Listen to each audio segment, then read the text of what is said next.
रे पगली रे पगली रे पगली तोरा प्यार में पटेल जी पागल हो गए हैं। रे पगली तोरा प्यार में पटेल जी पागल हो गए हैं। चाल है तेरी मस्त मस्त हम तेरे ही याद में खो गए हैं। रे पगली तोरा प्यार में पटेल जी पागल हो गए हैं। रे पगली तोरा प्यार में पटेल जी पागल हो गए हैं।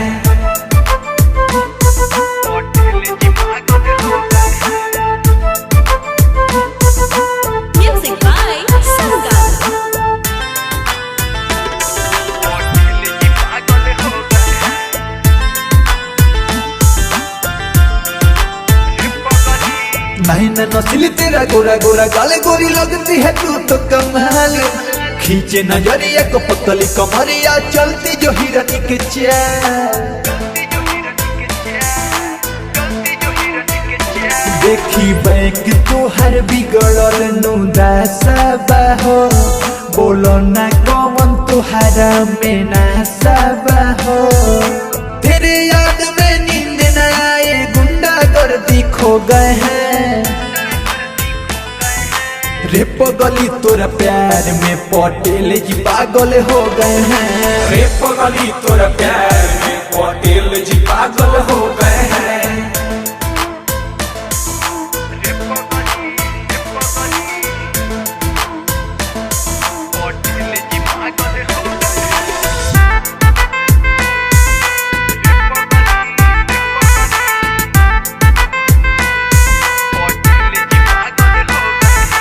बोलो न एक ऐसा जादू चलाए भटके भटके रहता हूँ।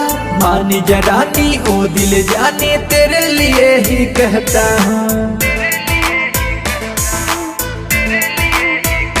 नहीं चंदन के दिन रात कटेला हो जा रेडी तू कुंदन से पटेला हो। तू चले तो बाजू तेरा पैर के छागल हो गए हैं। रे पगली तोरा प्यार में पटेल जी पागल हो गए हैं। रे पगली तोरा प्यार में पटेल जी पागल हो गए हैं।